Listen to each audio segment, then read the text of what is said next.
Hail and well met, everyone. Welcome to Geek Thyself, a podcast by a nerd for other nerds that love geeking out over random facts and esoteric trivia. My name is Heather, and I'll be your host as we journey into the wondrous land of information. Hi, everyone, and welcome to this week's episode of Geek Thyself. So this week, as you could tell from the title, I'm going to be talking about regrettable superheroes. What I mean by this is superheroes where, especially looking back on it now, we can't really help but think, why did that become a thing? Why is that a superhero someone decided to create? I'm specifically using for this episode a book called The League of Regrettable Superheroes by John Morris, and it's Jon and Morris, the way you would expect it to be spelled. The particular book I have is actually the Loot Crate edition. I previously had a Loot Crate subscription, which, for anyone who doesn't know, Loot Crate is this fun website online where you can sign up for a subscription box and they send you nerdy stuff every month. So sometimes it's comic stuff, sometimes it might be something based off a TV show that's really popular. You never quite know. It varies month to month, and they have a theme every month. One of the months I got sent this book, and it seemed like something that would be perfect for a Geek Thyself episode. There's a lot of superheroes listed in it, with little blurbs about all the different ones and sort of what their superpowers were, who created them, if we know who created them. Especially back in the golden age of comics, way back when, sometimes things would get published and you would know maybe what company published it, but you wouldn't necessarily know who wrote it because it didn't become popular. Maybe it was a one-off. So some of these superheroes I'm going to talk about today may have only ever appeared in a single episode, but John Morris went through, he looked through a lot of the older ones. Because there are so many that he found, I'm actually only going to be talking about some of the regrettable superheroes from the Golden Age today. Now, he defines the Golden Age as 1938 to 1949. Different comic book specialists or different comic book writers or readers might disagree on the exact range of what constitutes the Golden Age. But there are a lot of people, himself included, who agree that the debut of Superman was generally sort of the start of the Golden Age, hence 1938. Because that is when Superman first debuted in Action Comics #1 in the spring of 1938. So, moving ahead, let's discuss our first regrettable superhero.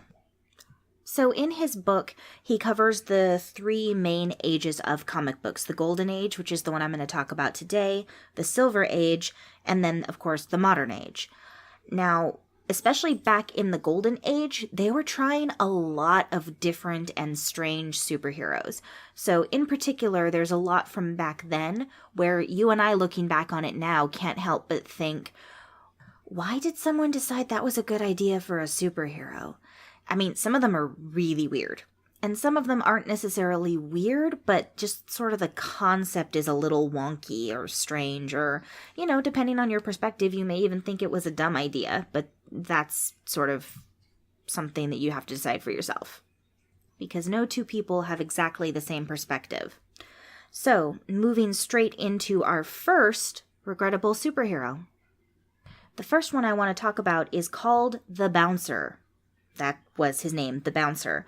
So, the basic premise of this story, which was created by Robert Kanigher and Louis Fairstad, was that one of the descendants of Antaeus, who in Greek mythology wrestled and was defeated by Hercules, has decided that even though he has great physical prowess that he inherited from his ancestor, he doesn't want to do any athletic activities anymore. He wants to be a sculptor. And he creates a sculpture of his ancestor Antaeus, which then comes to life and admonishes him for not using his athleticism to do good. And their particular special ability is the ability to bounce, which I find particularly strange knowing Greek mythology the way I do, because I love Greek mythology, because in the original story, Antaeus is a giant who is the son of Poseidon and Gaia, who is the earth. And so his whole shtick was that he got power from touching the earth. So he couldn't be defeated when he was wrestling someone as long as his feet touched the ground. So Hercules defeats him by picking him up off the ground and crushing him so that he can't rejuvenate himself. So knowing that, I don't understand why they would then turn that person into the bouncer. Even more entertaining about the whole thing is the fact that Antaeus Senior, I guess we'll call him, statue Antaeus, continues to wear the purple robes of Greece. So he's wearing like a purple toga and sandals. Whereas Antaeus Jr., the modern Antaeus in the story, has decided not to bother changing out of his work clothes. So he's wearing like paint splattered smocks and covered in sculptured dust. So that's a strange one. The next one is Dr. Hormone, who was created by Robert Bugg. He was only around for a few series also, but his whole thing, besides the fact that his name is really not the best, is that it was sort of a Dr. Moreau sort of idea where he had these like not magic, but scientific creations which could then turn babies into men. It could make old women young again. It could give you abilities, and it also created half beast, half human people. All this sort of strangeness. And on top of that, they named him Dr. Hormone. So that's a different one. The next one I want to talk about is a really weird one because his name is so incredibly literal. Our next regrettable superhero is called the Eye, and it is exactly what it sounds like. He is literally a disembodied eye floating around and giving directions to his human agents who help him fight crime. The Eye was created by Frank Thomas in 1939, and he seemed to have almost omnipotent powers of observation. So he pretty much could know anything he wanted to about injustice and whatnot, and then he would send his human assistants out to solve the problems because he was a disembodied eye, so he couldn't actually touch anything.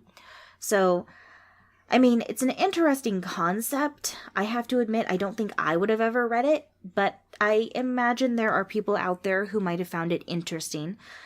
It was canceled only after about 12 appearances. They stopped writing it after that, which happened with a lot of comics back in the day. And so we never really found out much about what the origin of the Eye actually was. We don't know if it was a science experiment gone wrong. Is he from another dimension and he's peeking through into ours? Is he some sort of alien who chose to take the form of a giant eye? We never find out. But regardless, it's an interesting idea, I suppose. Definitely something that I think qualifies as a regrettable superhero. The next one I want to talk about is called Phantoma. Fantomah. She was created by Fletcher Hanks, who was writing as Barclay Flagg, and first debuted in Jungle Comics #2 in 1940 in February. The reason that's important is because she is arguably the first female superhero in comic books. There were others who had been written into comic strips in the newspaper or, little things in other magazines, but she was the first one, could be argued was the first one to actually have her very own comic book. So that's a big deal. Now, interestingly enough, her full title was Phantoma, Mystery Woman of the Jungle. And despite living in the jungle, she was white-skinned, very blonde, very blue-eyed, and beautiful. She had actually 2 appearances. When she wasn't using her powers, she was a beautiful, beautiful blonde-haired, blue-eyed woman. And when she was using her powers, at least in the initial publications of it, her skin would go sort of blue and you could see like a skeleton through her skin. Her hair and everything stayed the same, but she became much more scary and ghoulish looking when using her powers. She also had seemingly endless powers. So, she was able to banish a villain to a dinosaur-populated asteroid. She turned jewel thieves into insects. She killed plunderers and killers that were trying to take over her domain. She got rid of a whole squadron of military bomber planes.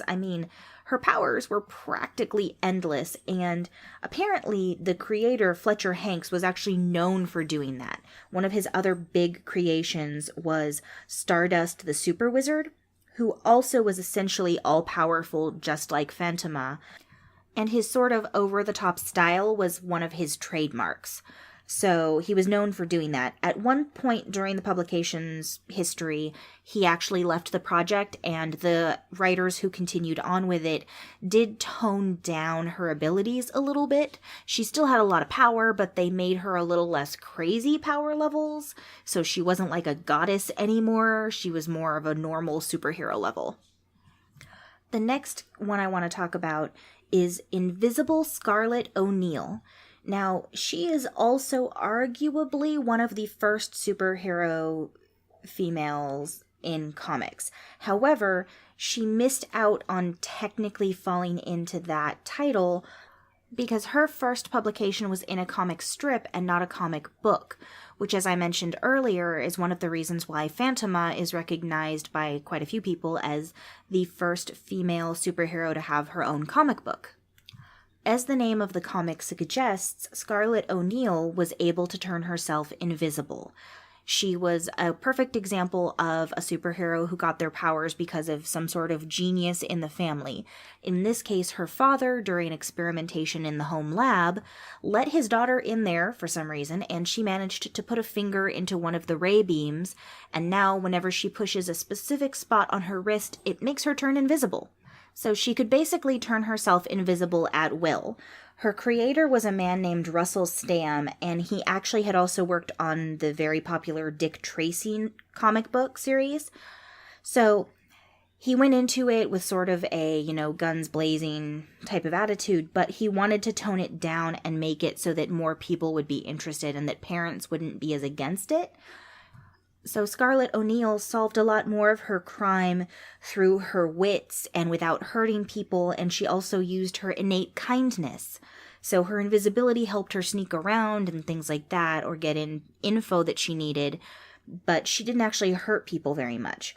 One of their promotional materials even boasted action without blood and thunder. And then another one said, adventure, exciting but human, fantasy but with a humorous twist. So basically, she was billed as a superhero who wasn't violent. She actually had a pretty good run also, being published even into 1950. So, she had like a 10-year run, which back then especially was pretty good. They started introducing new characters, and they eventually dropped Invisible from her name. And at one point, they also changed the name of the comic to Stainless Steel, which was the name of a new character they had introduced that everybody liked. But nonetheless, a 10-year run back then for a female-led comic was pretty good. To be honest, I'm not 100% sure why he considers her a regrettable one. Maybe it's because she didn't have crazy powers, or maybe it's because of her name. He doesn't actually go into that in the book at all, as to why they're regrettable. Although a quote that he does have under the name of her comic is, "I'd better remove my clothes so I can swing freely in the ring." So I'm assuming that has something to do with her clothes not always turning invisible with her. I'm not sure. Maybe that's why he considers her regrettable. The next regrettable one is another female superhero. Her name, I suspect, is a large portion of why he considers her a regrettable one. Her name is Lady Satan, which sounds, like she's going to have some sort of black magic, devil magic situation. But actually, when she first debuted in 1941, she didn't have any superhuman powers whatsoever. Now, later, they sort of took her out of rotation and brought her back again. And when they brought her back, she did have powers, specifically black magic powers, which surprises no one given her name. But when she was originally created by George Tuska, she was just a woman who had been on a ship that was bombed in the Atlantic by Nazis during World War II, and she lost her fiancé and a lot of people she loved. So she was bitter and angry, and she used her intelligence and her beauty to sort of infiltrate and defeat Nazi groups and things like that. So basically, she was a Nazi-fighting superhero and didn't have any special powers until later, like I mentioned. The last one I want to talk about before going to break is also one that I found honestly the most interesting, especially considering how far back it was created. It's called Madame Fatal. So, a play on the words femme fatale, Madame Fatal. So Madame Fatal was actually actor Richard Stanton. His wife passes away and his daughter is kidnapped, and he's a critically acclaimed character actor and known to be able to disguise himself as anyone. So he disappears and disguises himself as an older woman named Madame Fatale or Madame Fatal. It doesn't say how they pronounced it. It was created by Art Pinagian, I think I'm saying that right, and it debuted in Crack Comics #1, which was a Quality Comics publication, in May of 1940. Some of the other aliases that she went by, or that he went by, were Old Lady Mortality, Grandma Death, and that nice Mrs. Vengeance from next door. John Morris describes the comics as sort of a mix between the films Taken and Mrs. Doubtfire, which honestly, given the description of some of the stories and everything, sounds pretty accurate. I mean, the actor, Richard Stanton, was cross-dressing as Madame Fatale or Madame Fatal, but then was fighting crime and, going after the people that had harmed his family. Of course, to everyone around him, he just appeared to be this sweet little old lady who lived with his parrot named Hamlet, but then he would go out and fight crime like a vigilante. So, very, very different. It's actually also the first known cross-dressing superhero in terms of gender bending. It wasn't a very long-run publication. It was only around for about 2 years because after that point, it had sort of worn off in terms of shock value of the images of a little old lady beating up thugs. But nonetheless, it's pretty cool that back then they were like, you know what? Let's create someone who portrays themselves as a different gender or who identifies as a different gender for a large portion of it. Because it's not something that had really been done in comics before. Now, granted, it's nowhere near the same level as, nowadays where we have people who are recognized as being transgender, so they actually are a different gender. This person was just cross-dressing in the comic, and specifically cross-dressing. He's still identified as male. But it's still something that I think is really interesting, and considering the time, this is 1940. I think the fact that they even had a cross-dressing superhero is kind of awesome.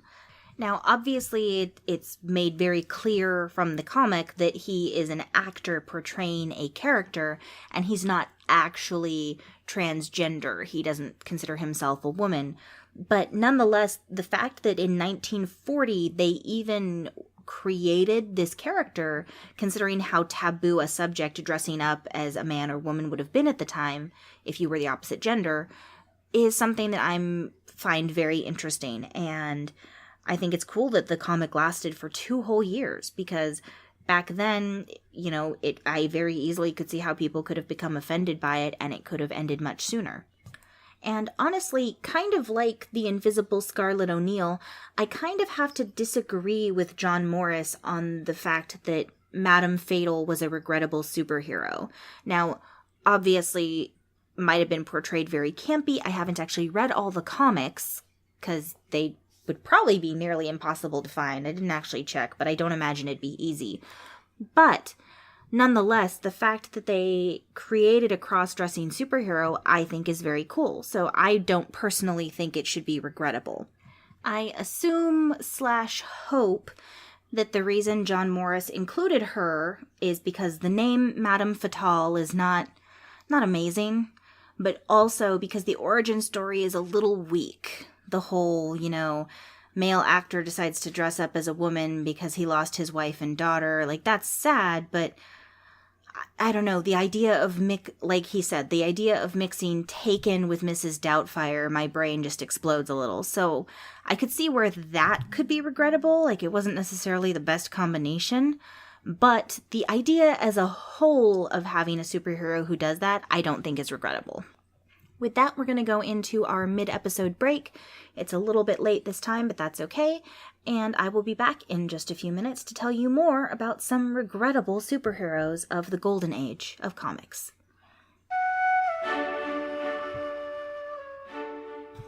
Hello everyone, and thank you for joining me in the mid-episode break. I want to talk about a couple of things this time. One is the newest show to join Nerdsmith, which I'm so excited about, and that is Monster Crush. So Monster Crush is two women, Heaven Lee and Ellie. Heaven Lee knows a lot about cryptids, and Ellie doesn't really know anything about cryptids. Cryptids meaning different creatures and monsters and mythological beings and things like that. So the premise of Monster Crush is that Heaven Lee describes several different cryptids to Ellie, and there's usually a theme based around the ones she picks, and then Ellie decides who she wants to go on a date with. And along the way, they discuss the things they like about them, the things they don't. You get to learn some of the mythology and sort of the history of these different cryptids. It's really interesting. I have to admit, I plowed my way through all of their back episodes after they joined us. And you can find them on our website, nerdsmith.org. You can also find them on iTunes or wherever you download your podcasts. In addition, I do want to mention again, and I've mentioned it before, but please, if you like my show, if you like any other show on the Nerdsmith Network, don't forget to like, review, and subscribe on iTunes or whatever podcast listener you may use. Also, if you do want to subscribe to actually support the network or a particular show, what you can do is go to our website, nerdsmith.org/donate. There's 3 different levels of donation. It's a monthly donation, and what you get from that is access to all of the bonus content. So every show on the network has bonus content, which is only accessible by our subscribers. None of the bonus loot, none of the bonus content is anything that you have to listen to in order to continue on with the show. However, they are fun. My own bonus loot from earlier this year when we had our subscription drive was me discussing 30 different topics in 30 minutes. Now, I actually timed myself doing every minute the little factoids, and I have to admit the episode actually ended up closer to an hour, but a lot of that has to do with the fact that I talked in between topics, and also if I was halfway through reading a fact that I thought was interesting, I didn't stop reading the fact. I kept reading and finished it because I wanted to hear it, and I assumed my listeners might also, since presumably you guys are here because you like learning. So with that, please don't forget to like, subscribe, review, especially on iTunes. That really does help us get more visibility. So my show or any other show on the Nerdsmith Network that you may like listening to.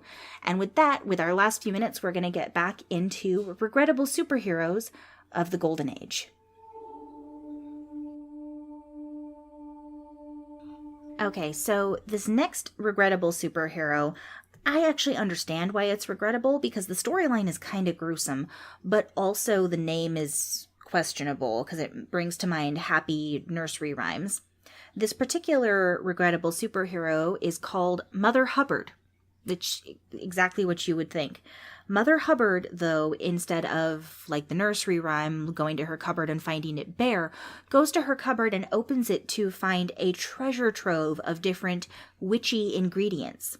Mother Hubbard is an actual witch, and she's depicted with the full-on conical hat with the stars and the wide brim. She's got the big hook nose and, the crone appearance. She's very unpleasant to look at. She's not a beautiful superhero. She is, in fact, an ugly witch. And she fights crime, but specifically she fights things that are out to get children, which is an interesting take on it. In a time when a lot of comic book superheroes were created, quite honestly, to fight Nazis, because that's what the U.S. was doing at the time. She was created in 1941, so it was World War II.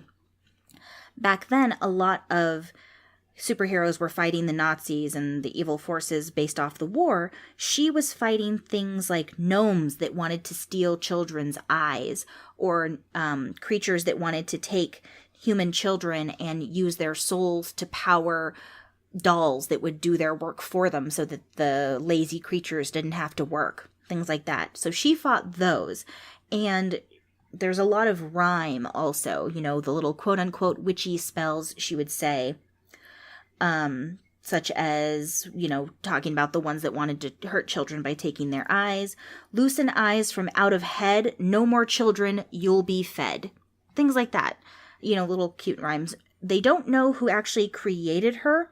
She only had really like 3 episodes or so, 3 appearances, not a lot of them. But she first showed up in Scoop Comics #1, which was put out by Harry A. Chesler Publishing in 1941. So we know when she came out. We know she had several different scenarios where she was protecting children, and then she disappeared again. One of the images of the sort of front of the comic is her talking to a crystal ball. Now my crystal I unseal to ferret out the crime I feel. So she spoke in rhyme to cast her spells and things like that, and then ran around saving kids.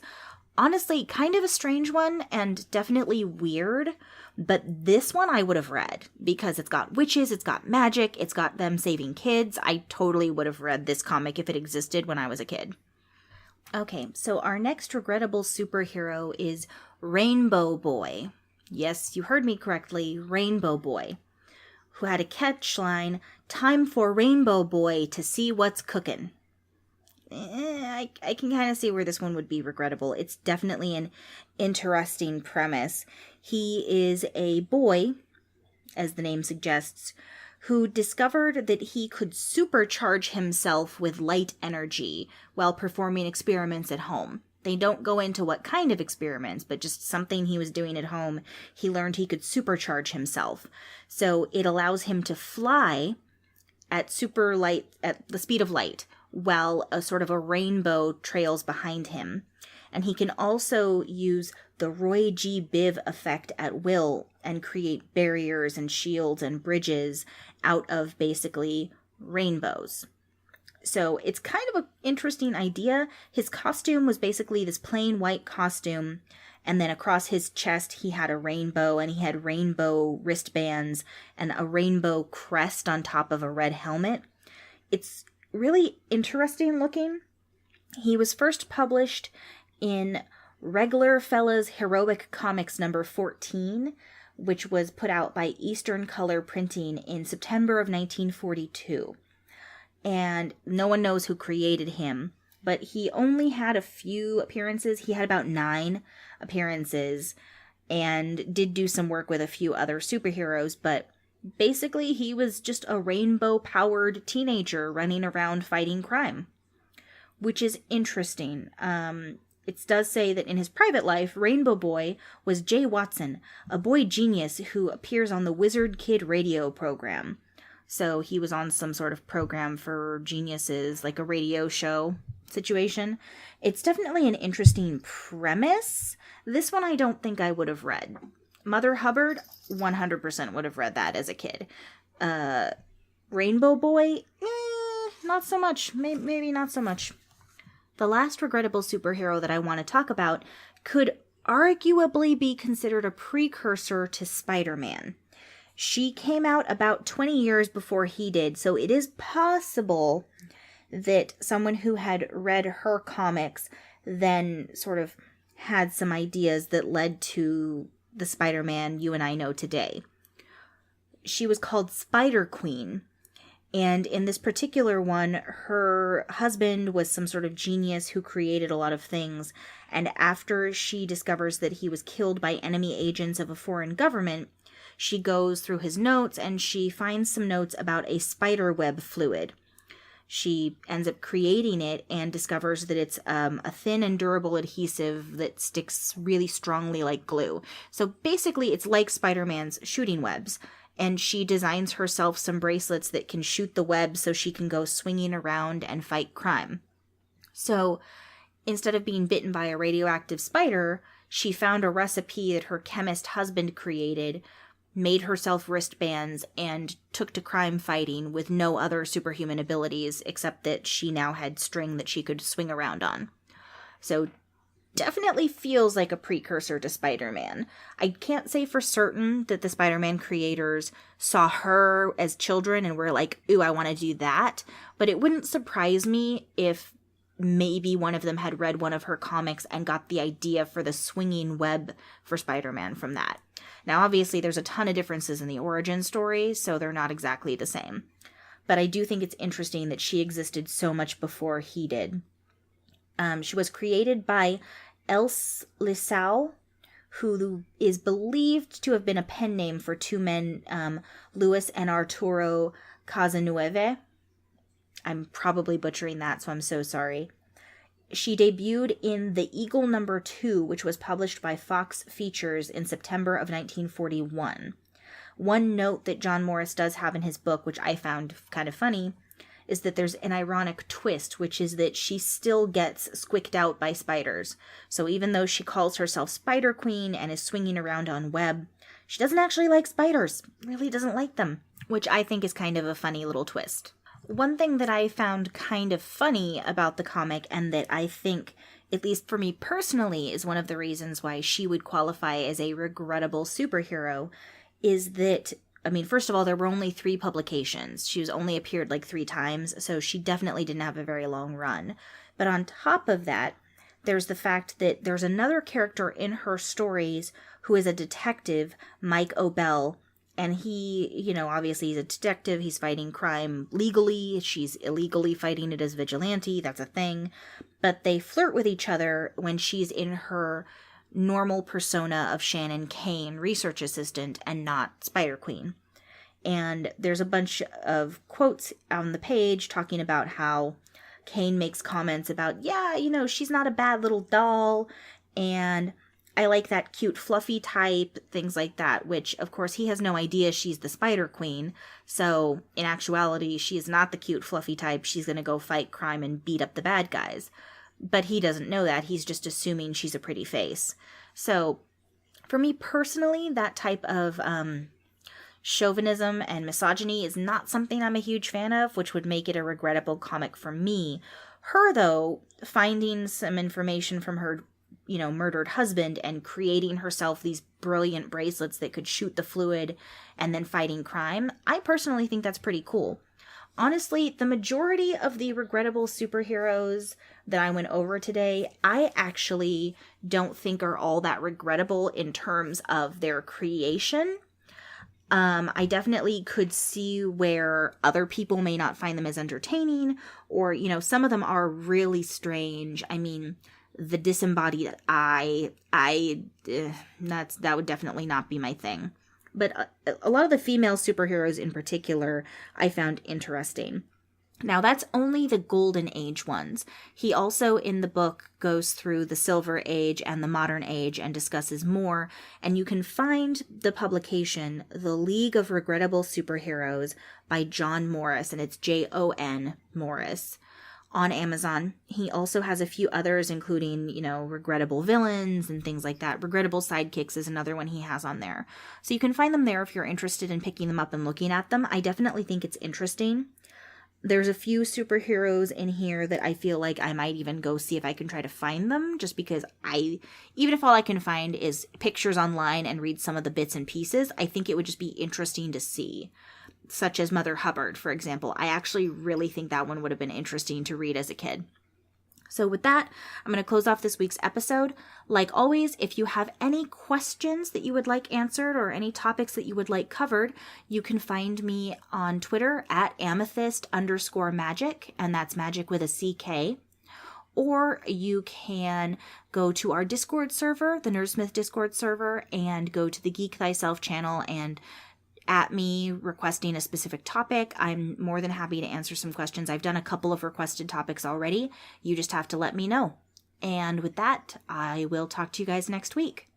Please remember to check out the other wonderful podcasts and productions here at nerdsmith.org. I'll be back next week with a new and interesting topic, and until then, don't forget to geek thyself.